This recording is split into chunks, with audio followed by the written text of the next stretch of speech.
All right, today on the show, our guest is Chris King of StatusFlow. Let me tell you more about Chris. Now, I want you to meet the witch doctor, Chris M. King. He drew upon spiritual psychology and insight from diverse luminaries. Chris facilitates transformative expeditions for individuals and organizations, pushing them beyond perceived limits to achieve the seemingly impossible. Choosing an audacious path, Chris built a successful company from the trunk of his car because he didn't have a garage. Chris elevates real estate professionals in achieving what he calls authentic success.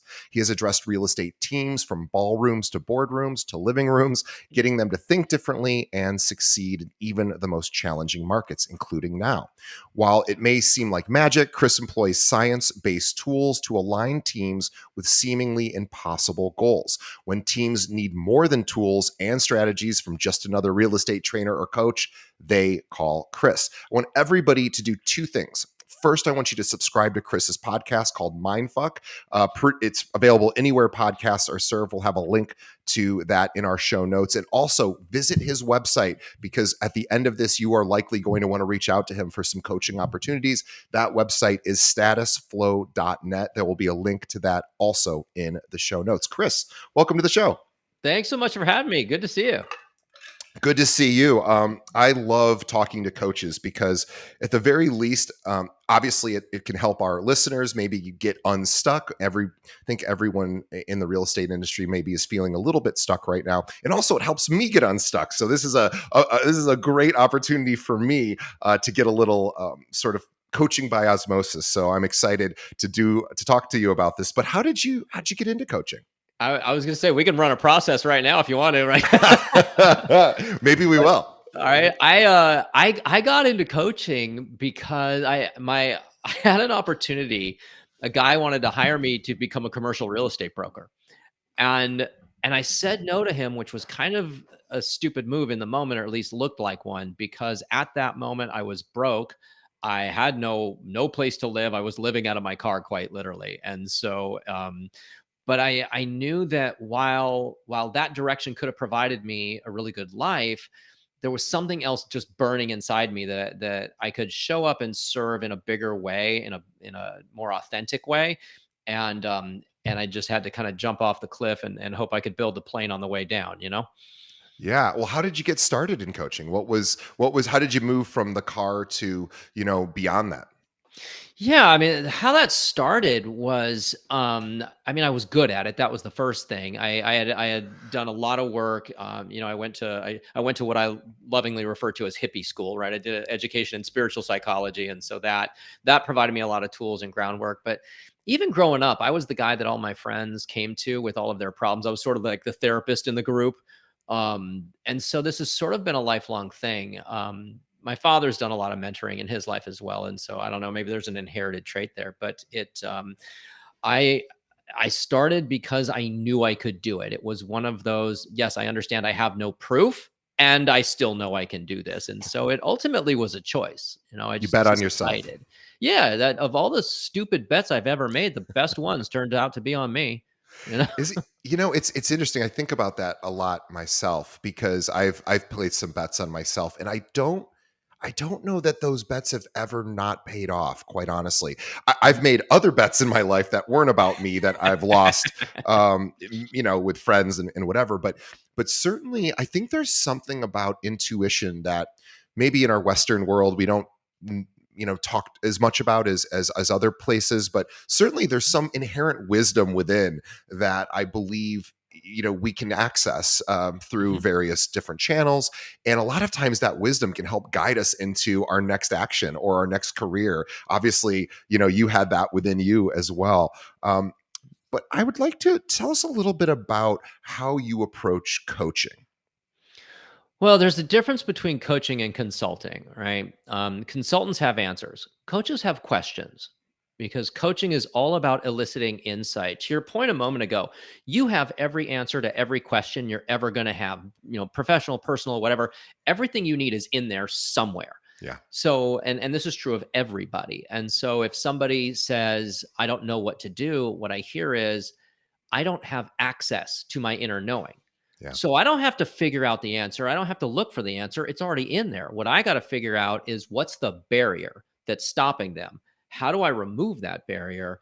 And then how do I realign them based on what they find so they can relate to it in a way that gets them what they want. So as you mentioned earlier, we do have a science-backed approach. So it's, sometimes while I can speak, the spiritual psychology thing, I can get very woo, or my father, the electromagnetic compatibility engineer, we can talk science. So which road you want to run this down, I'm good. Yeah, no, it's interesting. So I've been studying DBT, dialectic behavior therapy, for Yeah. several years, and that is such a cool science based Hmm. approach to reducing activation or reducing Hmm. arousal. Because the science is really clear that when we're in this fight or flight response, which Hmm. is what happens sometimes with really intense stimulation, it limits access to certain parts of our brain. We just literally don't have access to, because we are in a survival mode. And Hmm. based on evolutionary psychology and biology, we need to survive in those moments. So Hmm. lots of non-essential services like our sexuality, certain parts of our brain have to shut down, because if we're being chased by a tiger, we got to continue to run as fast as possible. We need all of that energy to in Hmm. order to survive. And a lot of that happens even today. We get freaked out, we get stressed, we see something on the news, and it activates us, and we are in fight or flight. We might not even realize it, and all of a sudden we're a bit disconnected, right, from Hmm. our bodies. So I'm curious to talk about what are some of these blocks that people have that inhibit their ability to access some of this information. Well, there are psychological blocks and there are physiological blocks. So the psychological blocks are going to be the things that I think a lot of people know about. It's the imposter syndrome. It's the shutdown mechanism of I don't know. It's fear based. It's shame based. It's whatever. There's a lot of the psychology. The the physiological blocks are going to be how you relate to things as they show up. You mentioned the news, right? I was in broadcasting for a number of years, and I will tell you that the news is not designed to inform you, it's designed to affect you. Right. And they do it very well through the lenses of psychology and neurobiology. They understand how this works. I mean, I used to program people all the time on the radio. Now I just do it differently. But when you understand what's happening in your physiology, then you can start to sort of hack the system, right? Everything is a system. A business, a team, a human being is a system. And any system can be hacked if you understand how that system works and what's going on. And again, to your point, it requires conscious awareness, right? You got to Yeah. know what's going on, because the part of your brain that's in charge in the flight or flight is when you see something scary on the news. It's the same part of the brain that processes you being chased by a bear. It's the same part of the brain. So you got to understand what's going on in your system and recalibrate it to the outcome that you're looking for. Yeah, so in DBT, there's a term called wise mind, and the idea Hmm. is when we're aroused, when we're activated, we really don't typically have as much access to wise mind, which the Hmm. opposite of that they call is emotion mind. Emotion mind is, oh my god, let's get this figured out right now. Let's just survive, and it's Hmm. it's typically not super rational. When we're in emotion mind, we are just having an experience, and all of these things are happening at the same time, and Hmm. it's not a particularly great place to actually think critically or make any important decisions. Hmm. So what I love about DBT is reducing our activation so that we can get Hmm. access to that wise mind, which again, to your point, is that inner wisdom that really does know what is best for us.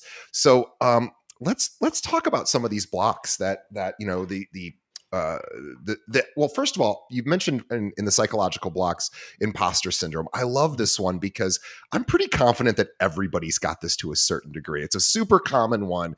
And Hmm. what do you tell people, or how do you coach or work with people who do say, gosh, I really feel like a fraud. If people only knew how little I really knew about this job, or whatever. What would you say to them, or how would you, or what would you ask them in order to get them past some of that imposter? Yeah, it's this is gonna vary. I'm gonna sound like an attorney here. It depends, right? Sure. That's gonna be the answer to most questions. So because it does depend on how somebody is relating to that. Generally, there are some things that you can do. Carlos Castaneda said, "We make ourselves miserable or we make ourselves strong. The amount of work is the same." Yeah. And I kind of combine that with something that one of my teachers said to me is that, Chris, if you're going to tell a story, it might as well be a good one. So you can tell yourself the story that you're not good enough, that you here's all the, and you can validate that story. Or you can tell yourself, well, wait a minute, I am good enough and I know this. And this is not a fake it till you make it thing. Like affirmations, fake it till you make it. This is kind of bullshit. It just sets off my internal bullshit detector. So if it Right. works for you, great, but it doesn't work for me. So what I can do is I'll say, okay, is there any evidence that I can point to in my history that might suggest that I am, in fact, capable of doing this? And when I start looking for those data points and choosing to see them, I'm going to find them all over the place because they're just there. They just are, right? So that's the first thing is whatever the thing is you're saying you're not good enough about, what if you're wrong? And are there any data points you can point to that suggest that maybe that's correct that you are wrong about this? Yeah, and when you ask yourself a question like that, you're presupposing there's an answer and your brain starts to look for it, right? So if I Mhm. say, why do I feel like such a failure in my life? Oh, I've got a litany of things I can list because here's all the ways in which I failed in life. And if I said Mhm. to myself, and again, it's the same amount of work, like you said, if I Mhm. ask, prove to myself I'm a failure, I can do that. Prove to myself I'm a success, I can do that. It's really the same amount of work. It's about asking those questions, like you said. Is there any Mhm. evidence to suggest that I've had a little bit of success in this particular area? Mhm. And looking for those reasons to stack those positives. Right, right. I mean, there are a lot of roads that you can take to get there. Like people say, "Okay, I'm a failure. I feel like a failure." Okay, let's redefine failure. How do you define failure? Right? I mean, this is going to be in a very fixed mindset, success or fail. You achieved it or you Sure. didn't. And it's like, look, there is no failure. You're either Right. winning or learning, right? You're either nobody learned anything by doing it right. That's If you're right. either winning or learning. So you didn't fail. And here's the other thing, and this is something that I hold on to. I can't fail because I don't quit. Like I have no Right. quit in me, like none. It serves me great in entrepreneurship. It's not so good in romantic partnership because sometimes there's a time to quit, man. Um, but if you don't quit, you cannot fail because the game never ends. Right. That's a really powerful thing you just said. It's this idea of, and I want to just unpack it a little bit for anyone who, because Chris said it very elegantly and he said it quickly, but he said it, it's what he said is very profound. Go back and rewind about 30 Yeah, wait, seconds what to did I hear this. say? Chris was basically saying, look, the only way we can ever learn something new is through failure. And he's absolutely 100% right, right? You don't learn by doing something right. All that you do when you can do something right is confirm that you already know how to do it, right? Which is Mhm, great. That's good. But in order to learn something new, there's failure involved in it. And failure again is just, I didn't get the result I wanted. And now I can make an adjustment to maybe get myself closer to that end result. And the other mhm, thing, too, I think is really important to mention, and again, this is just my own sort of thought. And Chris, I'd love to hear your opinion on this, but it's been my experience, and I would love to say that this isn't true, but I think it is true that the people who are the most successful typically are the ones that fail the most and just keep going. Like to your point, they fail a ton and they keep going and they keep mhm, getting back up. And there's the body and the brain is so resilient. We don't give ourselves enough credit. Now, failure is hard, it's painful, it sucks, and your body and brain can help you get past it and keep moving. But I'd love to hear your thoughts about failure. Again, failure with the context of I didn't get the result I wanted, and just deciding either to quit or to keep going. Yeah, I think I love that quote. It's like I didn't fail; I just found 1,000 ways that it didn't work. Yeah, Right? So yeah, it is how you relate to it. Because here's the science part of this. Okay, when you get into that contraction, right, of I failed and the shutdown and I can't and whatever, you're driving a neurochemical cocktail that is shutting off certain parts of the brain, and it's the parts of the brain that you need in order to succeed. So there's a level of responsibility here. Whatever you're trying to achieve in this life, small or large, there is no good or bad, there is no right or wrong. There is aligned or misaligned with the outcome that you're looking for. So is thinking I'm not good enough, I don't deserve it, I'm stupid, I failed, is that aligned or misaligned? well, Obviously misaligned, right. right? So it's like you have a responsibility here. If you are to be a good steward of the thing that you're trying to achieve, accomplish, or bring into this world, if you're to be a good steward of that mission, you have the responsibility of doing everything that is aligned with that. including taking control of your thoughts. Because when you stop listening to yourself and you start talking to yourself, the script changes. That's a very profound thought. So I just want to make sure I understand. So when we stop listening, we may be listening to old programming that was installed by mom and dad unintentionally, or the teacher that yelled at us, or the bully in the playground, or whatever is telling us our story of why we're not enough, or why we're less than, or whatever. Those could be just programs that got installed somehow, and they're still there. We're listening to those stories, maybe even today. Everyone's got stories that do not serve them. When we Mhm. start talking to ourselves, it sounds like we're really creating a new narrative, a new story, and that eventually, if we have enough sort of energy behind that, that new story becomes our past history at some point, because it's the beginning of that change. Do I have that right? Yeah, I mean, and it's not difficult to do. Once you notice you're in a negative self-talk spin, right? That's when you have the opportunity to start talking to yourself, because when you're in that negative spin, you're listening to all the noise. You suck, I suck, I'm terrible, I'm never going to amount to anything, blah blah blah. And this will happen as also as a function of neurochemistry. Like when I get off stage, total flow state for me, I'm not neurobiologically capable of being in a good mood after that, because all my feel good neurochemistry is gone. So the day after a speaking engagement, like I did the Christie's International Real Estate Expo, the next day I was in a horrible mood. Bad travel day, I should know better, right? But so I can't take myself too seriously. It's like, okay, all my feel good neurochemistry is gone. Yeah. So it's like, okay, I'm not going to take myself too seriously here. So I understand that. But if you adopt a role model mindset, right? Like if your best friend were bringing to you that script, I suck, I'm terrible, I whatever. If your child were bringing it to you, that script, I failed, I'm terrible, I suck. How would you respond to that? How would you respond to that person? Well, that's how you need to start shifting your inner script. You're not going to tell them how much they suck, right? You're going to be like, "Hey, you're not being very nice to yourself here," and you adopt that kind of role model mindset for yourself. Yeah, I like that. Sort of treating ourselves like the wounded child who needs some support, Right. and some compassion and some empathy and some, hey man, I got you. Don't worry. You can fall apart a little, but I got you while you're falling apart. And we're gonna change the script here. We're gonna give you the comfort you need so that you aren't stuck in this I'm a loser mentality. And by the way, everybody goes through this, right? Everybody goes through this at various times in their life, maybe even on a daily basis. Some of us, I went through this just a few weeks ago. I don't know why, probably just a who knows, a brainstorm or something, or I ate something that I shouldn't have.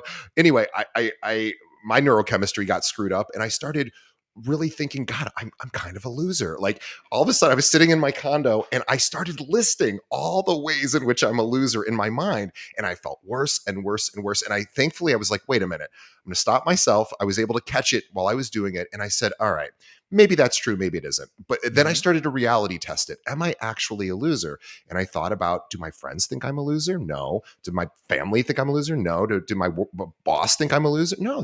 All these other people think I'm. So maybe they're right and I'm wrong. Okay, well, what is it all these other people see in me? And I started listing those qualities and some of those, and I felt better, and I realized it's the same story. I'm just telling myself one of two different stories. Since I get to choose, I might as well Mhm. choose the story that serves me. Exactly. That's it, and that's the responsibility piece. So you talk to a lot of realtors, and you almost were an agent yourself. And Right? right now it's a tricky time out there for Mhm. realtors. We have lawsuits going on with the National Association. We've got market conditions that are unfavorable in a lot of areas, and realtors are freaked out a bit. Mhm. What are you telling realtors these days, or how are you helping them pivot a bit so that they're not focused on what they can't control, which are market Mhm. conditions and other things, but what they could control? Well, the first thing is you gotta get your system aligned with success. So emotional regulation, step 1, right? You can do this through box breathing or any kind of breath work, really. You engage the parasympathetic nervous system, Yep. calm the F down, because nothing got solved in a good way from panic, right? So that's the first thing. The Navy SEALs that I train with say slow is smooth and smooth is fast. So slow it down here. Like hold And on. we should. I'm going to pause for just a quick second because Mhm, Chris just said something very very important.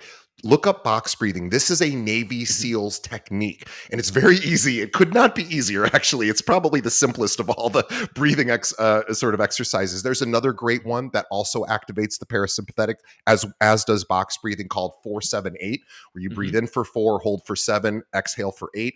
All of these are designed to activate parasympathetic. For those of you that don't know what that is, we have two nervous systems sort of I guess uh, two different nervous system activations. We have one that's sympathetic, which is the fight or flight. I need to conserve energy so I can survive, and and this could be again not necessarily a survival situation. It just feels like you're being threatened. And then, as Chris said, hey, we don't have access to all of our faculties in that place. So we use something like box breathing or 4-7-8 or whatever breathing exercise works for you to reduce that activation so you can get to that mhm. wiser part of you. So I apologize because I just wanted to make sure the audience understood that. Of course. So once you're calm, you got to recognize that when are the biggest innovations made? When are millionaires and billionaires made? When are discoveries made? In down economies. Fortunes are made in down economies. And everything can be leveraged to your benefit and your betterment. But you got to get out of how much it sucks because when you're in, it sucks, I don't like it. Okay, but how can you alchemize it? What's the alchemical process here? How can you use this? How do you leverage this? Because there is a way. And if I can start changing how somebody relates, and we have a million tools for this kind of stuff, but that has a physiological effect on the brain. Because again, when you're in, I'm suck, this sucks, I hate it, the market's terrible, excuse, excuse, excuse, that's not going to get us anywhere. Right. Gene Kranz was a flight director at NASA. Quick story. During the Apollo and Gemini space missions, and I met Gene once, many many years ago now. But there's a scene in the Apollo 13 movie where everybody's bringing Gene. This is wrong and that's wrong and this is broken and this is and they're like everybody's freaking out. And Gene just says, "Okay, hold on a second, people. What do we got on the spacecraft that's good?" And it in that moment, it's a complete change in Yep. orientation and has a physiological effect on everyone's brain. And so, and you can build from there. What are our resources? What do we have? Because now I'm in an expansive kind of thing. This is where I'm going to sound a little woo. Now I'm in expansion. What do we have? What might we be able to do with this? What instead of contraction? We can't. I don't. Yeah. Right. And if you want to grow your business, you need to be in expansion. You cannot grow from contraction or scarcity or survival, right? We're talking about thrive and expand. So you can't grow from scarcity any more than you can lose weight by eating cake. These are just diametrically opposed frequencies. It doesn't work. So you got to change your physiology and your psychology and get yourself pointed in the right direction.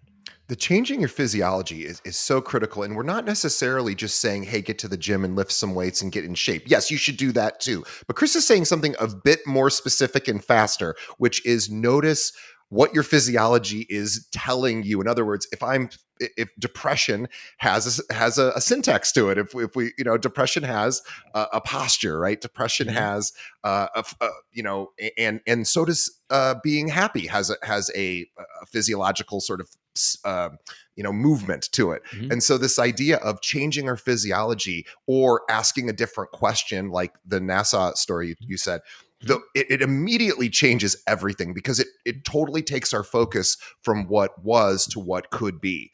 And Hmm. I'm such a huge fan of this. And like you said, it's not even sort of imagining a different future in the NASA example. It's, hey, what do we already have that's on this craft that actually is Hmm. working for us right now? Let's start Right. there and figure out how to get these guys home or whatever it was. Um, Right. so I mean, I we can do this right now. I mean, I can change let's do one it. word in a set. You want to do one? Let's Okay. do I'll it. tell you what. All right. So think of something.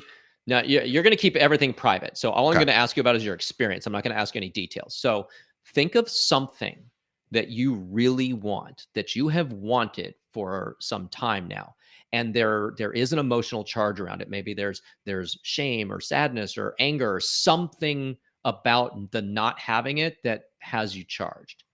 Yeah, Really? it's the Don't shame don't piece. Oh, okay, so sorry. that great. Well, I yeah, whatever it is, but Yeah. So tut tap into that thing, whether it's an experience or an item or whatever, and think to yourself with the shame present, like touch into that shame and think to yourself, I just want whatever that thing is. And notice how you experience that in your body. Hmm. Now stay connected with that item and think it without the word just.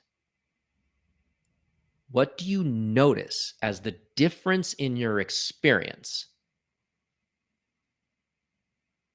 Yeah. So when I remove the word just, it seems lighter. I would say Mhm, the shame feeling mhm, diminished significantly, mhm, and I just was able to say, "Oh, I want X. mhm. I want X," without all the extra baggage associated with it. Right. So what we did there is we produced a physiological effect in your brain. It physically changed the way your brain was working. And I hear a lot of people say different things about this. People say, "Gosh, it sounds more powerful. It sounds stronger. It sounds." One person said it sounds closer. It feels closer. I'm like, fantastic, right? Because and language is really important in this because it is how we relate to things. So um, the thing about the word "just" in particular is number one, it's not true. Right. I just want whatever that thing is. That's not true. I got my friend Gary. Gary's like 9 feet tall. He's like, I just want a girl. He was single at the time. He says, I just want a girl that's going to be nice to me. I was like, Gary, shut the fuck up. That's not true. Yes, you want a girl that's going to be nice to you and smart and beautiful and tall because he's 9 feet tall, right? And like all these things. So just isn't even true. And it discounts the thing that you're focused on. It makes it Yeah. smaller, right? We Yeah. use this in manipulation. Oh, come on, it'll just take 5 minutes. Oh, I'm Yeah. just getting you to violate your boundaries. Like I'm trying to soften it, right? It's very manipulative. But when you get precise language and aligned language, now you're cooking with gas.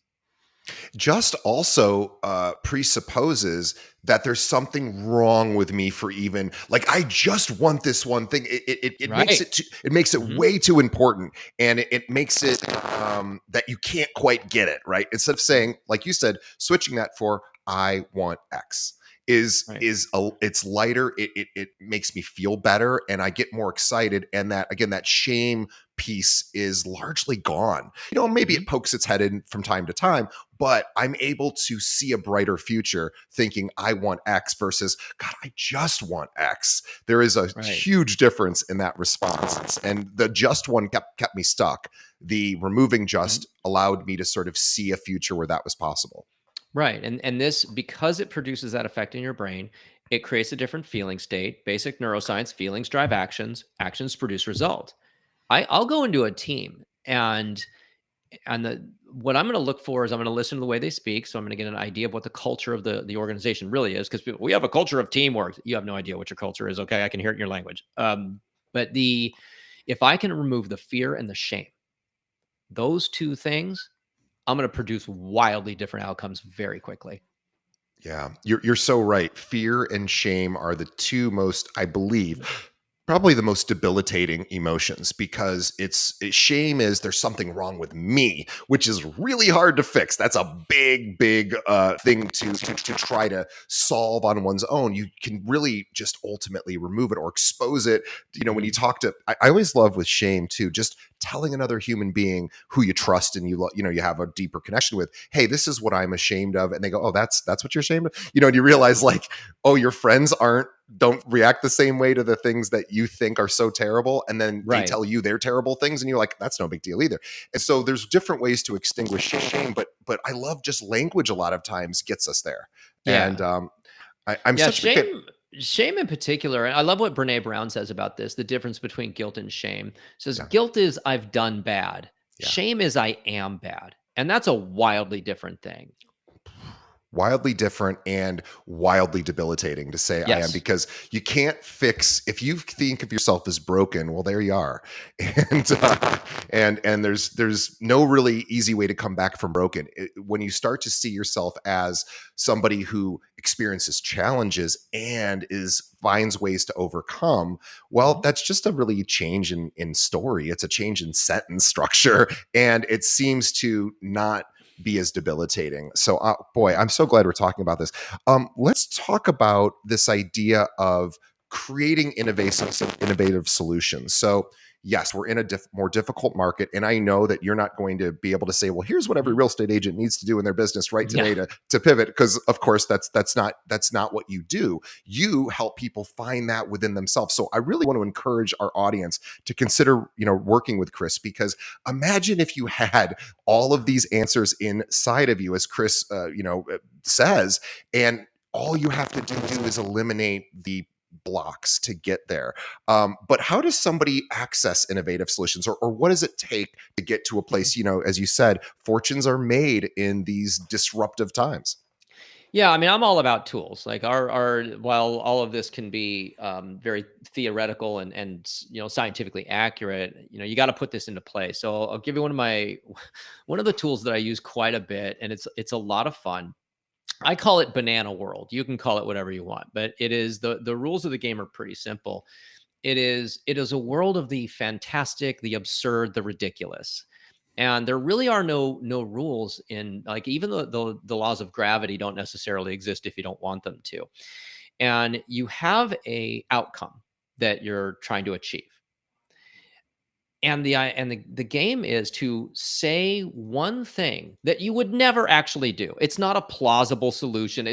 I'm looking for a ridiculous solution on, if you did that, then that outcome would come to fruition. So an example of this, I was working with a client a number of years ago. She was really stuck, like really stuck, stuck at work, stuck at home, stuck, stuck, stuck. And I said, okay, let's get her unstuck. We'll go to Banana World. I said, what is one thing you could do? Nothing you would ever actually do, but one thing you could do that if you did it, you would no longer be stuck like this. And she fumbled around for a second. She said, well, I could fake my death and move to Costa Rica. Yep, that would do it. If you That counts. faked your death and moved to Costa Rica, what else? She said something that I probably shouldn't repeat on the air, so I'm just going to let that was she. But we just ridiculous idea after ridiculous idea. Now here's the science behind it. What we're doing is we've gone out of a world of all the reasons things can't work into a world of exploration of how things can work. Again, now this is the aligned way of thinking. We're also driving a massive amount of neurochemistry. Like, there's a lot of dopamine going on because we're laughing our asses off because the solutions are beyond ridiculous. But the more you do this, right, you spend a little time in Banana World. What else? And what else? And what else? And you say, oh, and we can do this and we can do that and all these things. These viable elements of solutions start to slip in. Yeah. And before you know it, you actually have an answer to the problem. Or maybe it's just you have to take, you end up taking the most extreme, or one of the really extreme, never going to happen ideas. And there's a little kernel of like, no, there's something in there that we could Mhm. actually do. We do this in our brainstorming sessions here at work. We have a rule that says you're not allowed to shit on anyone's idea, Mhm. because just let it float out there, even if it's like, that's the dumbest idea. Just let it go, because somebody might go, hey, that won't work, but I got something else that's Mhm. right next to that, or I could take a part of that, merge it with this other thing, and we can make that work. So you're so right. This idea of looking for solutions, even fantastical, non-realistic solutions, Oh, oftentimes orient our brain to actually find a real solution along the way. yeah, when working with a team, and I'll get creative, like, what I'm thinking right now, if I had a team in front of me right now, I would do something like, okay, come up with a ridiculous solution or statement, and then the next person has to come up, has to like build on that, like make it more ridiculous. How would you add to the stupidity of this, right? And people start working together, they start getting along, we start having fun, right? Feelings drive actions, right? Feelings drive actions, actions produce results. So what do I need to be feeling here? What does this team need to be experiencing to get the results that they're looking for? How do I put that into play to make that happen? I love it. Tell us about your coaching programs. Tell us about sort of what people could expect, the different types of services you offer, and how our audience maybe could consider working with you. Yeah, we work with teams. We do group engagements. We have one-on-one engagements. It just depends on what's the best fit for the client, what's going to get them there the fastest. The groups are wildly successful and beyond my wildest dreams. Actually, when I put it out there, going, I don't know, let's see what happens, and I'm a little surprised by my surprise. I'll tell you about one of our and it doesn't matter what we're working on, right? It could be that we have a get unstuck program. If you're stuck at work, you're stuck at home, you're stuck at whatever. Um, but we have a client right now that has a digital marketing company, And she came to us because she came into the group, and there's 6 in that group, and she wanted to support in growing the business and making things better, right? Well, she she got divorced through the process. 20, I think the marriage was 26 years, to a clinical narcissist. I know we throw that word Oof, around quite a bit, but a it's rough. clinical narcissist. Oof. So she got out of the she got the divorce signed, sealed, and delivered. She got the house. She got the house refinanced. She moved 13 times during this process. So all of this was, happening while that was going on. We got her off of her anti-anxiety and anti-depression medication. She dropped 45 pounds. She went from 2 dogs to 3, because that's important when you have a dog. And we tripled her business. Wow. This happened in 14 months. Wow. Like, So that's the kind of thing that I'm talking about. We're talking about quantum leaps in changing. I had another client said we doubled her revenues, we eliminated her stress, and we saved her marriage. That took 4 months. wow. Yeah, as you were as you've been talking, and we've been doing, and we even did an exercise earlier. I started realizing this idea of asking questions is really an underutilized tool, and this is why. And I also know that oftentimes we cannot solve our own issues. Sometimes we can. Mhm. Most of the time we can't, and it sometimes just takes a third party, somebody who knows how to elicit this kind of response, to literally be the person that's like, "Hey, I'm going to walk you through a process. You just follow along, and then by the end of that process, or however many times you need to see them, the result just happens." But I think we do ourselves a bit of a disservice thinking it's all self help. I could just help myself. Well, my best thinking got me into this mess, right? So probably I could use a third party to come in and say, just like I wouldn't look. It's that old expression: an attorney who represents himself has a fool for a client, right? Right, It's right. it's a brilliant thing, and attorneys know this, and they don't even joke about it. They're like, "No, I literally won't represent myself." Doctors say the same thing. Doctor who treats Mhm. himself as a fool for a patient. So this idea of having a third party really helps, because inside of us, right, are all of these old patterns and Mhm. challenges and wounds and things that happened to us, or for whatever reason they're stuck in there, and we don't even know that they're roadblocks, so we don't know how to get around them. Hiring somebody like you allows you to be able to see the things that maybe I'm even blind to. Yeah, I mean, we are the mirror, that's essentially what we are, a mirror to show you what you can't see. I tell people this is really tricky work because, to your point, it's like driving the car that you're working on, because you're trying to hack your internal belief system that's been running since you were 6 years old, and you're 90 something percent unconscious of how it works, right? So you're trying to hack the system with the system, right? So you're trying to hack itself. It's very tricky work. And so but it happens crazy fast. Clients generally don't work with us for more than a year. Like, it's Wow. yeah, we move quickly. That's the two things we don't do is quit and fail. And I tell people, if I can't get this done in way less time, I suck at my job. So I love that. Well, for anyone listening, if you are feeling, and look, it's not if you are feeling stuck, think about where you currently feel stuck. And I'll give you a little suggestion, not Chris a suggestion, but our audience's suggestion. Think about reality, right? So a lot of this has to do with accepting reality as it is, what they call radical acceptance. The mm, world is how it is. I don't have to like it, but I should accept it. And then the things I don't like, maybe I can, make some changes, right? Or I can affect change. But if we are stuck in fighting against reality, the market sucks, the inventory sucks. Yes, all of those things are true. mhm. And getting upset about it doesn't change reality one bit. It literally just reinforces your crappy feelings. And so there's not to say that you shouldn't know what's going on. Of course you should, but you should realize, what are you saying to yourselves? Are you focusing on the stuckness? Because focusing on the stuckness is very unlikely to lead to any breakthroughs, and really changing that narrative and saying, okay, yes, here are these market conditions. I accept that that's what's happening. And I know there's other people really succeeding right now. And I'm Mhm. curious on maybe what they're doing. And I'm curious on, if I started thinking about this is an opportune time to grow my business. Well, what might I start doing if I actually thought this was like the best possible time to be in real estate?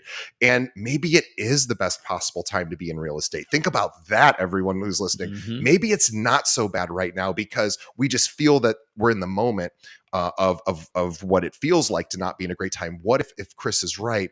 What if there's innovation that's going to completely change our industry, and you could be part of that by not focusing on what you can't control, which is reality, right? Reality is.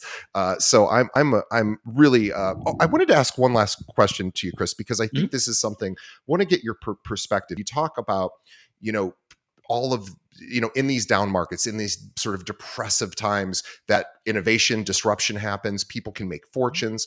I think there's a piece to this about learning how to tolerate discomfort as well. This idea of realizing, yes, right now doesn't always feel super great in the real estate market, and not but and I'm going to continue to try to do my best to move forward. And I was just curious to get your thoughts about learning how to tolerate.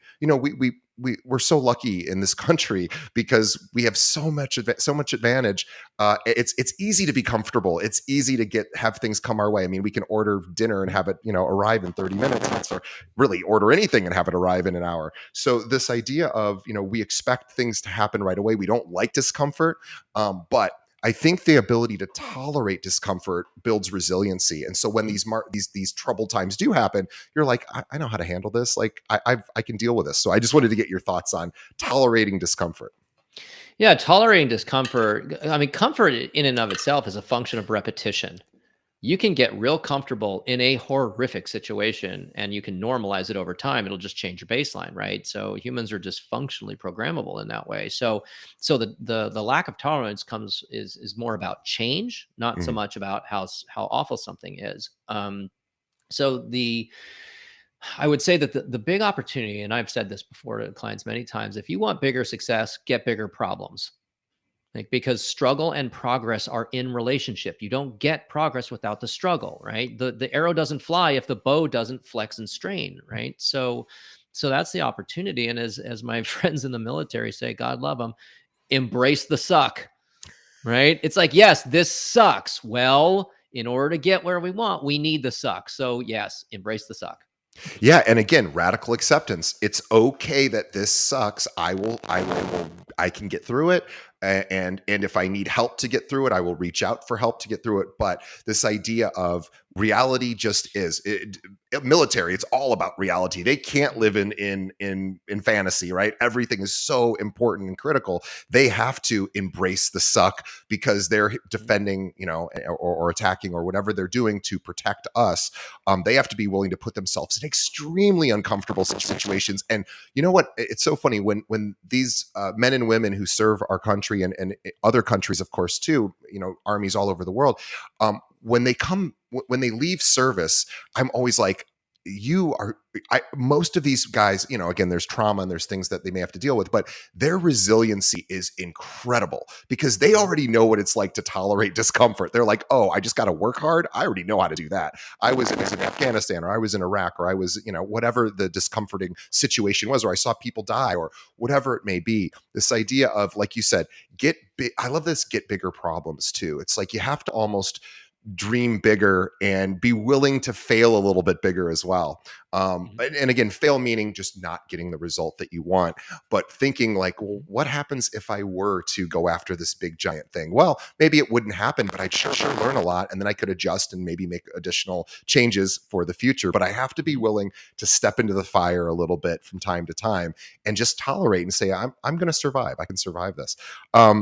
Chris, I think this is a great place to wrap. I want to tell everybody to please, look, if you liked what Chris said, and I certainly did, and I hope that this resonated with everybody. In fact, I know that it did. So I want you to reach out to Chris and consider working with him, whether you're on a team, you're an individual, maybe you're a business owner, or you own a brokerage, or whatever. You're just feeling there's a certain part of your life that you could use some help getting past, and reach out to Chris. The best way to do that, go to statusflow.net, statusflow.net. And also, there's all sorts of places you can go on there to learn more about Chris and his services, and subscribe to the Mindfuck podcast. Chris talks about all of these kind of things. Again, science-based sort of personal technology to get beyond some of our challenges. So go to real quickly, Chris, give us a plug for Mindfuck. What do you do on the show? Well, we're bending reality right there in a matter of minutes. Instead of it was my CMO said, and who named it, by the way. I resisted him for a month, and I was like, "All right, you win." But he was the one that said, "Hey, why are we doing the podcast the way it is? So why don't you just start consulting and coaching people? Like, why don't you just start running processes on people?" And so we tried it the first one. It was incredible. Allison had a sustainable transformation in about 12 minutes. Wow. There's a moment you can actually hear her, you can hear the audio where it just takes her breath away. And I'm like, what? Yeah, we're doing this. And so we've had some incredible stories. The one I mentioned earlier about the digital marketing company, she's on there. And there are many like that where these aha moments, and then we follow up with them, about 6 months down the road, check in and be like, "Hey, where are you?" And they're like, "My life has changed." And it's incredible. So yeah, it's on Spotify, it's on Apple. Mindfuck. Thank you for that, because I love that. And I don't invite people to be on that. I dare them. I mean, really, I dare you to be on my podcast, because it's wicked deep. Like, we go into it. The same with work with me. I don't invite people to work with us. I dare them. I dare you to work with me. Well, it should be look. I found that in life, pretty much everything that's worthwhile is a little scary and requires some courage. And those are the things that where I think fulfillment can lay. But you got to be willing to be uncomfortable, right? You got to be willing Yeah. to be vulnerable and to try something hard, because it's the only way that we learn and get better. So if you want to Yeah. try, and by the way, if you want um, some encouragement, listen to Mindfuck, because just by listening to someone else's transformation, look, one person's work is every person's work, and you may just in fact start to change just by listening to Mindfuck. So please check it out. Listen to the results Chris is getting. Determine if that would work for you, whether you're on the show or you hire Chris as a coach. But please do check it out. Mindfuck is the podcast, and StatusFlow is the website, statusflow.net, where you can learn all about Chris. We have a landing page on statusflow.net as well that we will be sending out for our listeners if you're interested in working with Chris directly. So on behalf of our audience, Chris, thank you so much. Really appreciate all your time and your wisdom today. It was super helpful. This is right up my alley. I love all the things that you talked about, and maybe we'll love to have you back on the show. And also, on behalf of Chris and myself, we want to thank the audience for sticking around to the end. Check out Chris's website, statusflow.net. Subscribe to Mindfuck. And Chris, thank you once again. I want to ask everybody before you sign off, guys, just do two things. Actually, we'll just do one thing today. Just tell a friend about this episode. Tell one other real estate agent that is struggling right now. And guess what? Pretty much all of them are. So send them a link to this episode. That would help us out as well. So, Chris, thank you so much. We will see everybody on the next episode. Thanks, Chris. Thank you.